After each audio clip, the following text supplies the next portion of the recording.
एक पग घर से बाहर मेरा, एक पग घर से बाहर मेरा, एक पग आंगन में,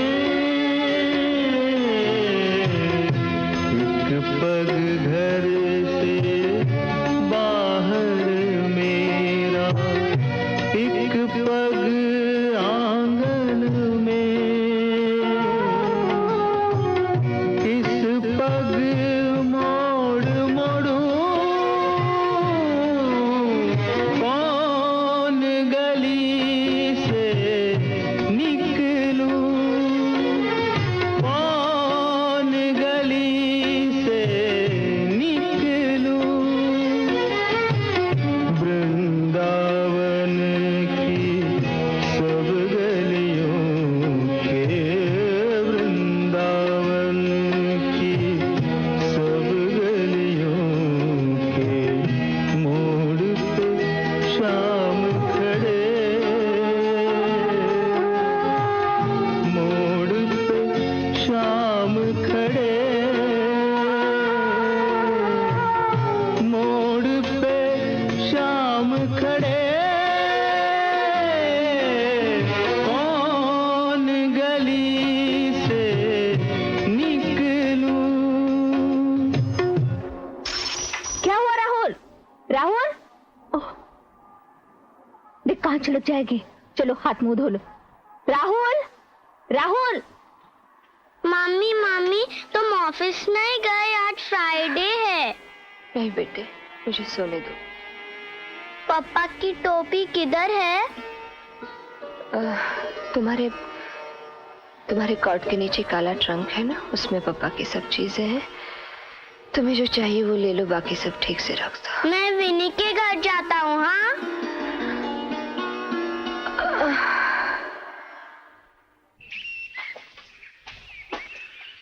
डॉक्टर आप क्या करें? इंदर की उदासी बढ़ती जा रही है। अभी तो कुछ नहीं किया जा सकता, इंतजार करना पड़ेगा। मरीज की हिफाजत के लिए कोई बात जल्दबाजी में तय नहीं की जा सकती। हाँ, शायद मिसेस मुंडकुर खुद अपना इरादा बदल दे। मैं उसे जाकर ला सकता हूँ। I'll go and get her right now. उसको अकेली छोड़ दीजिए। उसकी अपनी मुसीबतें उसके लिए काफी है। उसे फोर्स मत कीजिए। मतलब मरीज के लिए भी नहीं डॉक्टर? लेकिन वो भी काफी मुसीबतें झेल रही है। उसकी हालत बुरी है, उसे भी बहुत कुछ भुगतना पड़ रहा है। लेकिन डॉक्टर इसमें नई बात कौन सी है? वो एक ऐसी औरत है जिसका पति मर चुका है। उसकी जिंदगी में दूसरे आदमी का आना एक बड़ा तूफान खड़ा कर दिया है उसमें।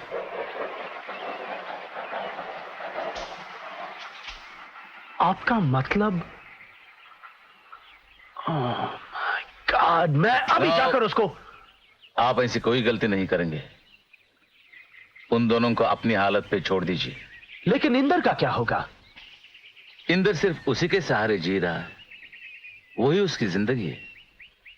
इंदर पर दबाव डालना आग से खेलना है।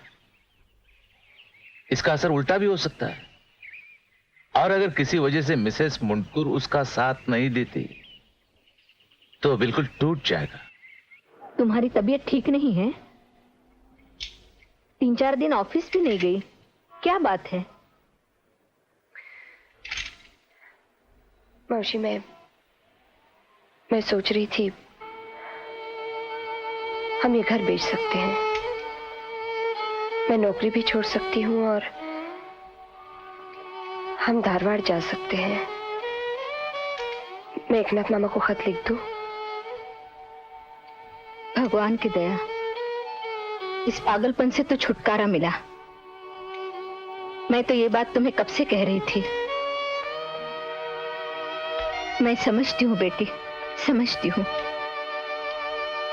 मुझे तो डर था इस आग से खेलकर तुम जल जाओगी।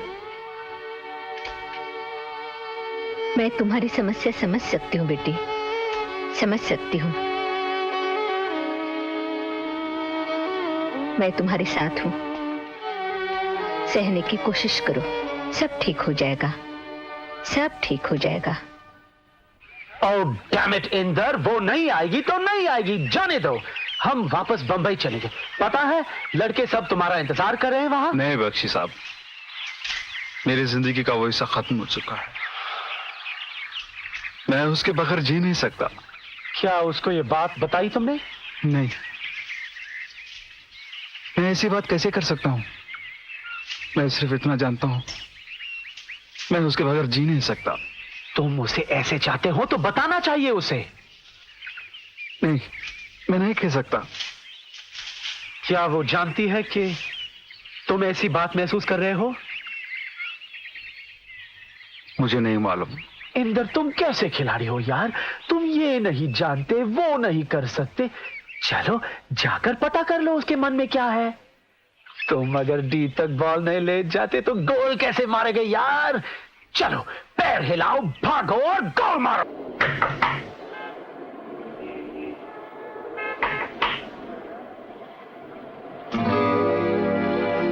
तुम? मैं अंदर आ सकता हूँ? राहुल कैसा है? वो घर में नहीं क्या? मौसमी घर में नहीं? वो कैसे? बहुत दिनों से उनसे मैं मिला नहीं। और राहुल मौस साथ में गए दोनों। आज आप आपसे जल्दी आ गई? इंदर सब्र करो, मुझे पहले बताओ तुम यहाँ कैसे आए? मुझे तुमसे आपसे कुछ बात करनी थी। बख्शी जी मुझे लाया। मुझे आपसे कुछ पूछना था। नहीं, असल में मैं आपसे कुछ कहना चाहता हूँ। क्या बात है इंदर? मीनाक्षी, आप यकीन कीजिए, मैं आपके बगैर जी नहीं सकता। मुझे आपकी जरूरत है। आप यकीन कीजिए, तुम्हारे लिए मैं कुछ भी करूंगा। जो तुमको, सच, मैं पूरी कोशिश करूंगा तुम्हें खुश रखने के लिए। शायद मैं उसके जितना अच्छा। इंदर चुप हो जाओ, बात ये नहीं है। मुझे मत छोड़िए। इंदर, ये नामुमकिन है, ये नहीं हो सकता। तुम चले जाओ प्लीज। क्यों? बताओ क्यों? मैं तुम्हें कुछ नहीं बता सकती, मुझे नहीं मालूम। तुम्हें जिंदगी में दूसरा कोई मिल जाएगा। लेकिन मुझे दूसरे किसी की जरूरत नहीं है, सिर्फ आपकी है। मीनाक्षी सुनो। इंदर, मैंने तुम्हें एक बार कह दिया ना, तुम मुझे प्लीज हैरान मत करो। तुम यहाँ से चले जाओ, मैं कुछ नहीं कर सकती। प्लीज इंदर। मेरी बात सुनो, मेरी बात तो सुनो। नहीं, तुम यहाँ से चले जाओ प्लीज।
सब